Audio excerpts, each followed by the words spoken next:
Today we're going to build this very simple rustic wooden watch and pen display. Jord just recently sent me a couple of their wooden watches. Now I already have one and I love them, so I'm super excited about getting this done. Now I go through a couple of different design ideas and settle on something simple, and today we're going to talk about that.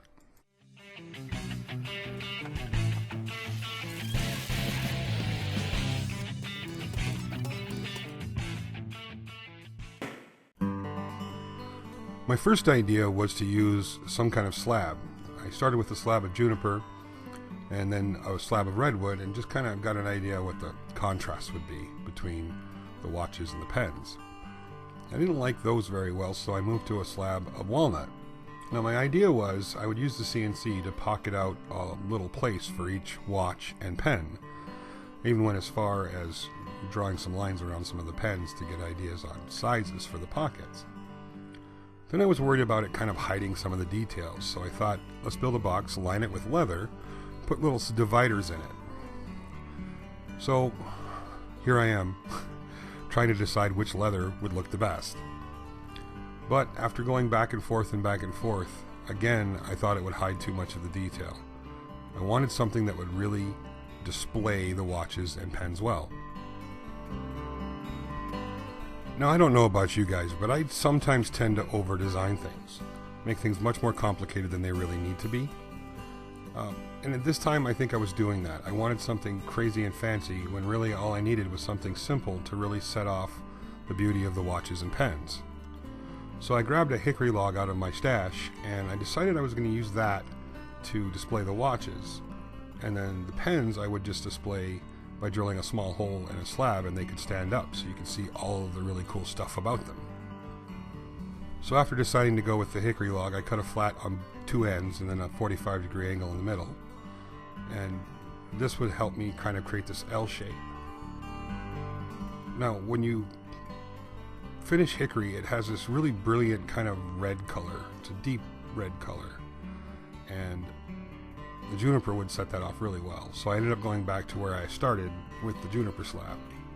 It's funny how often when I'm designing, I'll go in circles and end up right back where I started. You'd think after 20 years I'd learn to just trust my instincts and go with my initial thoughts. Sometimes I do, but when it's something I'm going to keep and I'm going to have for a long time, I can overthink it.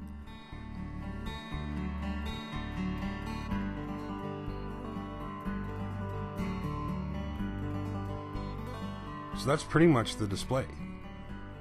Just the hickory log L shape coming out and a pen underneath it, and the rest is just schematics.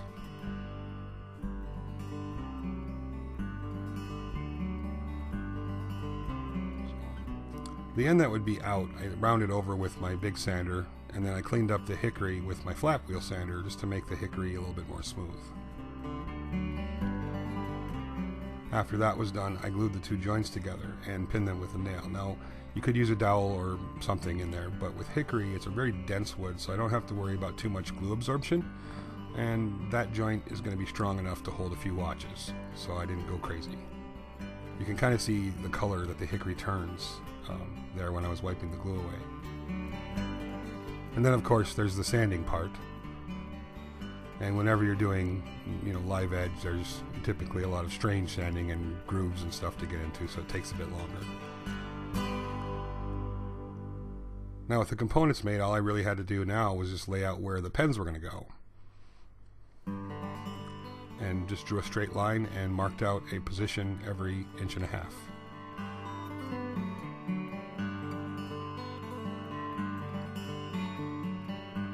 Now juniper is kind of a strange wood. It's dense but soft, if that makes sense. So I didn't need to set any of the holes.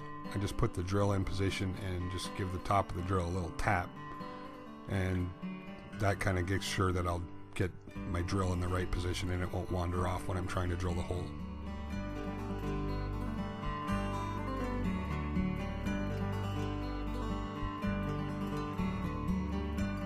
After I drilled the holes, I came back with a really large taper and just created a chamfer around each one of those to kind of just to give it a finished look.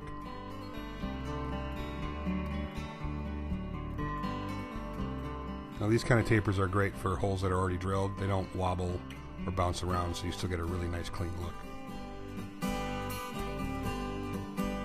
Countersinks, sorry, not tapers. Last thing to do at this point in the creation side was just to drill a hole in the juniper slab and then a small pilot hole in the base of the hickory. This is probably the simplest project I've ever done out of 370 videos, but I really like the way it turned out.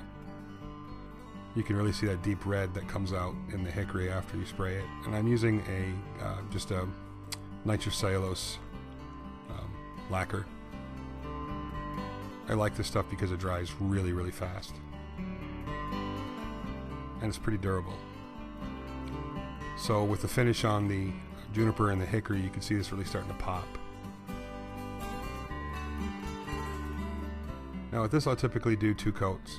I'll do one, let it dry, give it a light scuff, and then come back and do a second. Now the first coat really shows off the grain, but the second coat is really what makes it finish out nicely.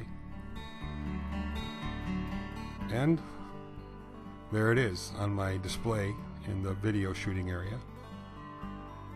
I'm really happy with the way this came out, and I'm really glad I decided to go simple.